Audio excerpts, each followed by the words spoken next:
Assalamualaikum warahmatullahi wabarakatuh. Kami dari kelompok 8 Teori Akuntansi dengan saya Laili Puji Lestari NIM 079. Kami akan membahas mengenai isu-isu dan perkembangan akuntansi, dan yang kami angkat yaitu mengenai instrumen keuangan dalam implementasi PSAK 71. Untuk isu yang pertama yang kami angkat yaitu mengenai level pengujian salary payment of Principal and Interest atau SPPI dalam rangka mengklasifikasikan aset keuangan sesuai dengan PSAK 71. Muncullah dasar pengaturannya dalam PSAK 71 paragraf PP 4.1.7. Dan kesimpulannya diambil yaitu pada prinsipnya pengujian SPPI dilakukan secara per kontrak bukan per akun pada laporan keuangan, dan untuk efisiensi pengujian dapat dilakukan per produk aset keuangan dengan syarat kontrak memiliki term and condition yang sama. Dan untuk isu yang kedua yaitu mengenai penjualan aset keuangan yang bukan dikarenakan kenaikan risiko kredit. Dasar pengaturannya diatur dalam PSAK 71 paragraf PP 4.1.2C dan PSAK 71 paragraf PP 4.1.3A dan PSAK 71 paragraf PP 4.1.3B. Dan kesimpulannya, penetapan signifikansi penjualan instrumen keuangan yang masih konsisten dengan model bisnis hold to collect harusnya berdasarkan perbandingan portofolio per model bisnis tertentu. Untuk penetapan signifikansi suatu penjualan secara agregat dibandingkan dengan total instrumen dengan tenor yang sama. PSAK 71 tidak mengatur secara baku mengenai signifikansi penjualan. Sebagai bahan pertimbangan, bank mungkin dapat menggunakan threshold 5%. Namun, jika penjualan terjadi secara rutin tiap tahunnya perlu menjadi bahan pertimbangan auditor. Denda atau penalti dari pembayaran kredit yang dipercepat dari kontraktual. Isu. Beberapa aturan denda pembayaran dipercepat yang lazim di perbankan Indonesia adalah 1. Persentase tertentu dari pokok terutang. 2. Persentase tertentu dari jumlah fasilitas awal. 3. Multiplier dari jumlah angsuran tetap, pokok dan bunga. Dan yang keempat adalah mandatory prepayment berdasarkan perubahan valuta asing ataupun harga komoditas. Dasar pengaturan PSAK 71 paragraf 4.1.2. 1.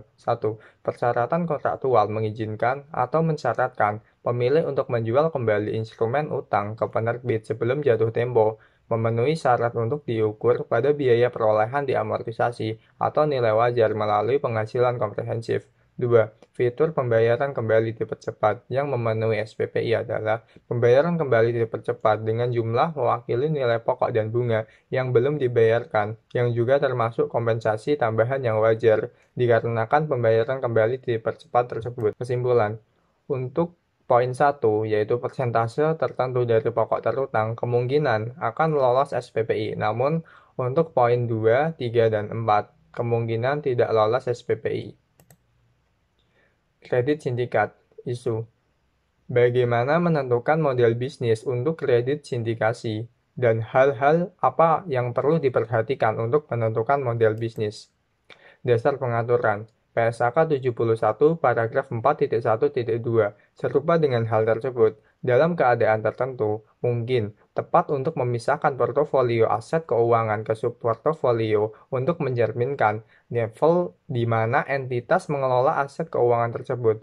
PSAK 71 paragraf 4.1.2a model bisnis entitas mengacu pada bagaimana entitas mengelola aset keuangan untuk menghasilkan arus kas. Pro. PSAK 71 dalam kasus kredit sindikasi, bank dapat menentukan limit kredit sesuai dengan risk appetite, sehingga porsi kelebihan dari limit tersebut dipertimbangkan untuk dijual. Kontra. Mayoritas kredit sindikasi bagi bank sebagai leader menggunakan kriteria best effort, bank tidak menentukan porsi must sell down. Porsi kredit sindikasi best effort dicatat sebagai biaya perolehan diamortisasi. Kesimpulan, 1. Porsi must sell down, bagian yang akan dijual harus diketahui sejak awal. 2. Cara bank mengelola porsi kredit sindikasi best effort akan mencerminkan model bisnis. Perkenalkan Perkenalkan, nama saya Faidatul Amaliyah, NIM 077. Di sini saya akan membahas penurunan nilai. Yang pertama yaitu informasi makroekonomi dan keterbatasan shift ekonomis. Isu yang diangkat yaitu apakah bank yang memiliki keterbatasan yaitu tidak memiliki shift ekonomis atau kepala ekonom dapat menggunakan informasi makroekonomi yang diterbitkan oleh regulator atau instansi pemerintah seperti OJK, Kemenko, BI, dan BPS. Dan yang kedua, bagaimana jika sumber data makroekonomi yang digunakan oleh bank berbeda dengan data OJK. Untuk dasar pengaturannya terdapat dalam PSAK 71 paragraf 5517 dan paragraf 5518. Bisa disimak. Untuk selama diskusi dalam forum diskusi PSAK 71 terdapat pro dan kontra. Untuk pro-nya sendiri yaitu bank memiliki keterbatasan shift ekonomis yang biasanya bank buku 1 dan buku 2. Dan yang kedua, bank dapat memberikan guidelines berupa rujukan perakiraan makroekonomi untuk menghitung CKPN sesuai dengan PSAK 71. Dan yang ketiga, beberapa informasi makroekonomi yang diidentifikasikan diperlukan dalam perhitungan impairment adalah sebagai berikut ini dengan ketentuannya. Untuk kontranya sendiri yaitu setiap bank memiliki produk dan perilaku nasabah yang berbeda-beda, sehingga faktor makroekonomi di antara bank tidak dapat diseragamkan dan memerlukan penyesuaian. Kesimpulan yang diambil dalam diskusi ini, yang pertama, informasi makroekonomi yang dikeluarkan oleh regulator atau instansi pemerintah dapat dipergunakan sebagai rujukan bank dalam menghitung CKPN sesuai dengan PSAK 71. Yang kedua yaitu proyeksi yang dihasilkan oleh shift ekonomis dapat beda dengan proyeksi yang dikeluarkan oleh instansi pemerintah. Jadi bank harus memiliki argumen yang memadai untuk menyikapi perbedaan proyeksi yang signifikan itu. Dan yang ketiga yaitu faktor makroekonomi yang dapat dipertimbangkan sebagai berikut ini. Untuk masalah yang kedua yaitu jumlah variabel makroekonomi dan skenario dari forward-looking adjustment. Isu yang diangkat yaitu apakah variabel yang digunakan dalam perhitungan CKPN dimungkinkan hanya satu variabel saja, terus berapa banyak skenario yang harus dipertimbangkan dalam forward-looking adjustment, apakah minimal harusnya 2 skenario saja yang dipertimbangkan. Terus yang ketiga yaitu seberapa sering review relevansi forward-looking adjustment dalam skenario yang dimaksud. Dasar pengaturannya masih sama yaitu PSAK 71, paragraf 5517 dan paragraf 5518. Diskusinya terdapat pro dan kontra dalam ketentuan jumlah variabel yang digunakan dalam menghitung CKPN sesuai dengan PSAK 71. Terdapat beberapa poin. Yang pertama yaitu Bank A menjelaskan bahwa bank menguji setiap keterkaitan faktor makroekonomi dengan produk yang dimiliki. Yang kedua, bank menentukan variabel independen yang relevan dan analisis hubungan yang masuk akal antara variabel dependen dengan variabel independennya, yakni dengan cara mencegah fluktuasi pada perhitungan PD-nya, terus menentukan variabel independen yang relevan, dan yang ketiga analisis lebih lanjut mengenai adanya hubungan yang masuk akal. Untuk ketentuan jumlah skenario dalam perhitungan CKPN sesuai dengan PSAK 71, yang poin 3 yaitu terkait dengan skenario, bank menentukan lebih dari satu skenario keterjadian. Yang keempat yaitu bank menentukan bobot dengan upaya seoptimal mungkin untuk meminimalisir biasnya perhitungan CKPN. Untuk kontranya sendiri yaitu terdapat produk yang sulit dikaitkan dengan faktor makroekonominya. Yang kedua, Bank B berpendapat jika aset keuangan berdasarkan pengujian tidak memiliki korelasi sama sekali dengan faktor makroekonominya. Kesimpulan yang diambil yaitu selama diskusi ini, yang pertama, bank minimal menggunakan 2 skenario dalam menghitung CKPN. Misalnya untuk PD kondisi ekonomi upside membaik dan kondisi ekonomi buruk atau downside. Yang kedua yaitu penggunaan variabel disesuaikan dengan relevansi produknya. Bank dapat menggunakan hanya satu variabel makroekonomi jika memang variabel tersebut relevan.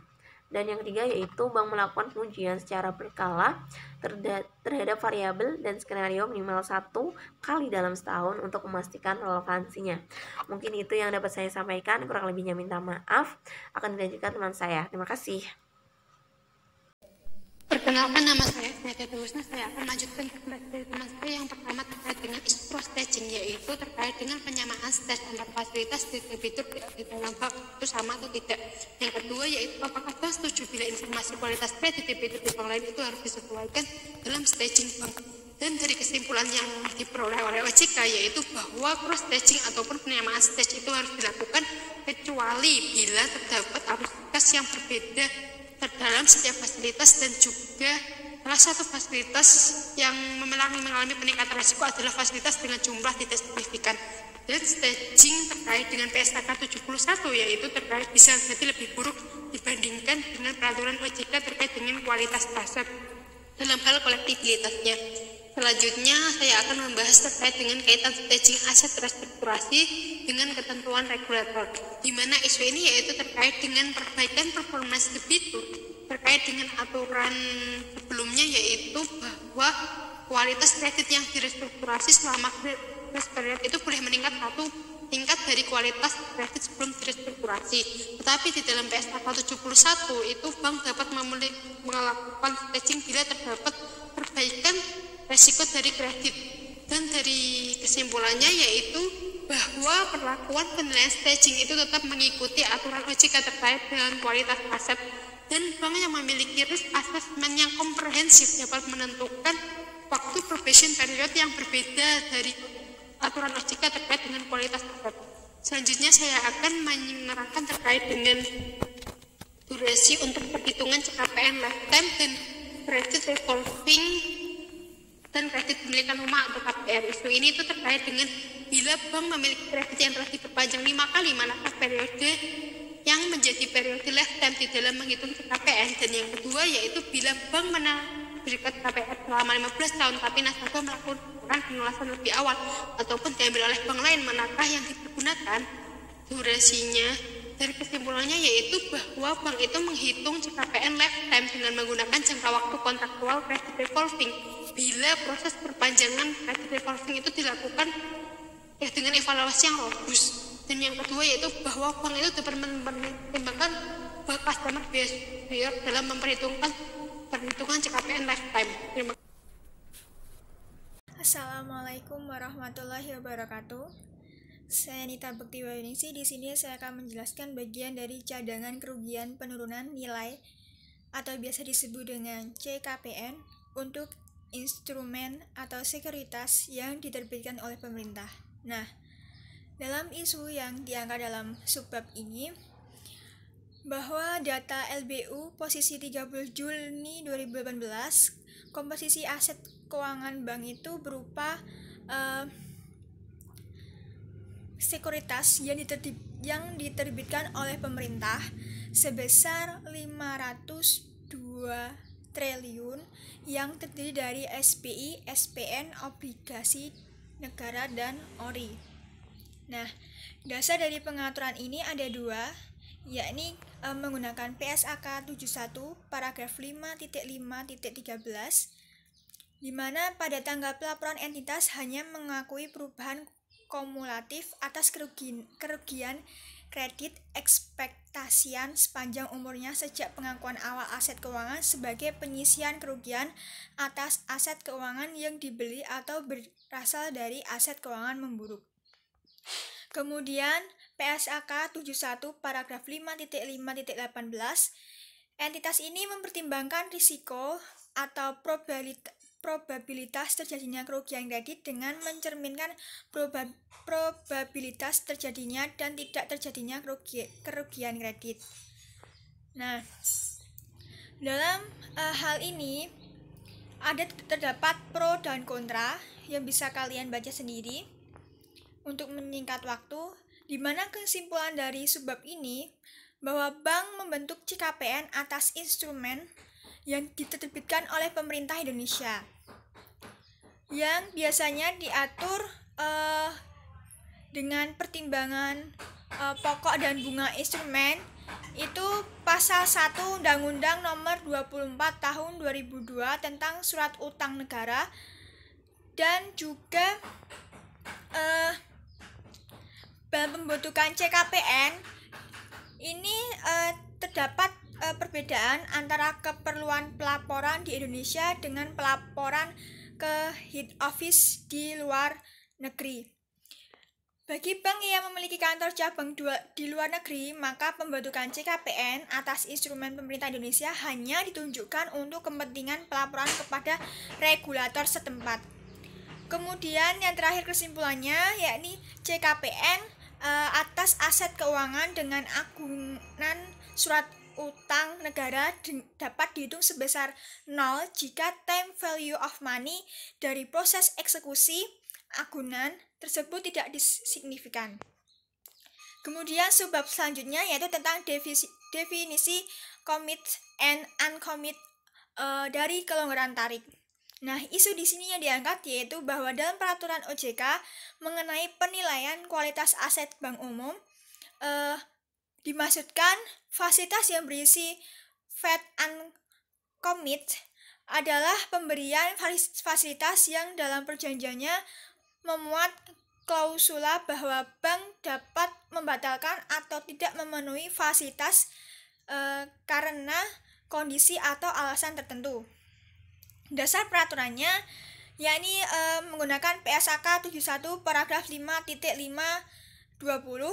Nah, di sini entitas atau perusahaan mengukur kerugian kredit ekspektasian selama periode entitas terekspor dengan risiko kredit dan kerugian kredit ekspektasian tidak akan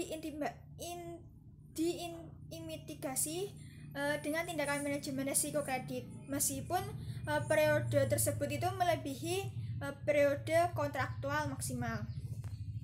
Di dalam diskusi ini ada pro dan kontra juga. Dapat disimpulkan bahwa untuk kriteria commit atau uncommit dilihat dari prosedur pencarian kelonggaran tarik yang dilakukan oleh bank.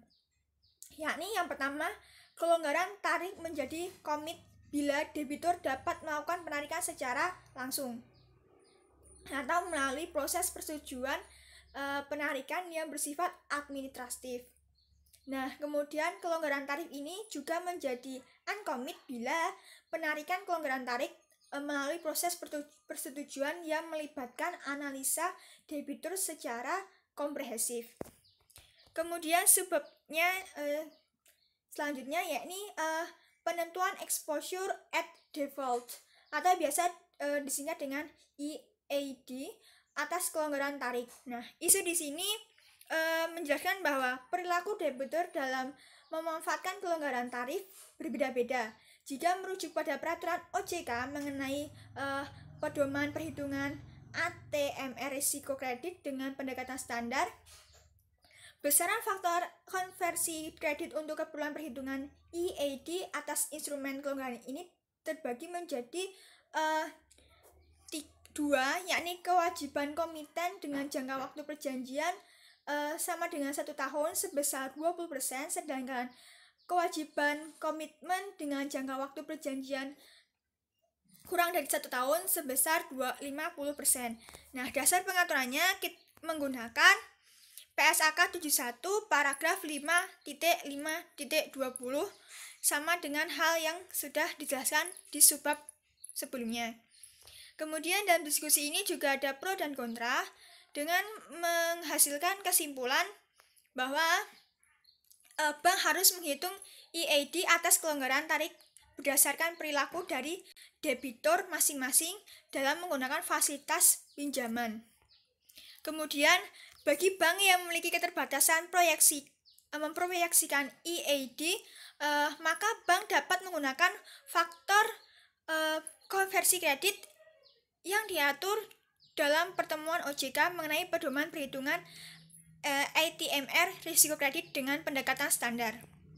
Sekian dari saya, akan dilanjutkan oleh rekan saya. Terima kasih.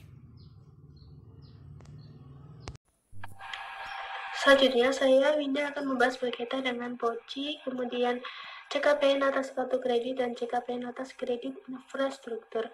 Yang pertama, POCI.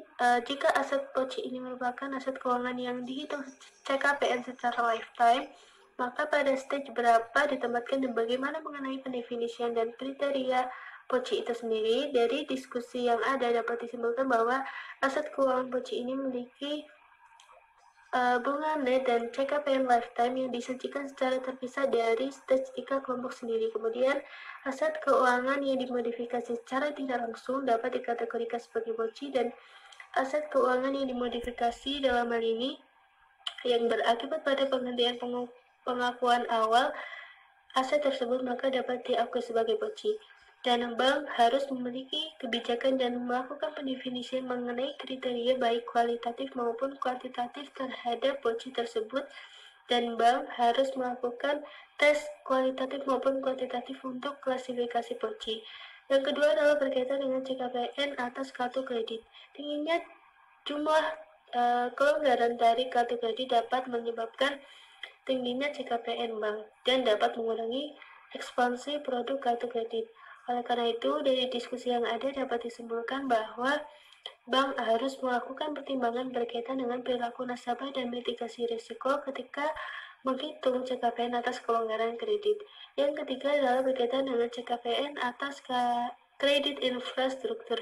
Dalam hal ini, berkaitan dengan pendanaan infrastruktur yang jangka panjang dan berpotensi terhadap penundaan pembayaran berkaitan dengan cicilan pokok maupun bunga, maka pendanaan tersebut akan dijamin oleh pemerintah. Oleh karena itu harus dibentuk CKPN secara lifetime sepanjang masa mengenai risiko kredit tersebut. Oleh karena itu, dari diskusi yang ada dapat disimpulkan bahwa CKPN yang dijamin tersebut maksud saya dapat dihitung secara nol, tetapi harus memenuhi kriteria tertentu seperti harus memenuhi aset legal dan administratif, kemudian penjaminan juga harus diterbitkan, dan time value of money dari tanggal pengajuan klaim terhadap pemerintah dan tanggal pencairan penjaminan tersebut tidak signifikan. Sekian dari kelompok kami. Mohon maaf apabila ada kesalahan. Wassalamualaikum warahmatullahi wabarakatuh.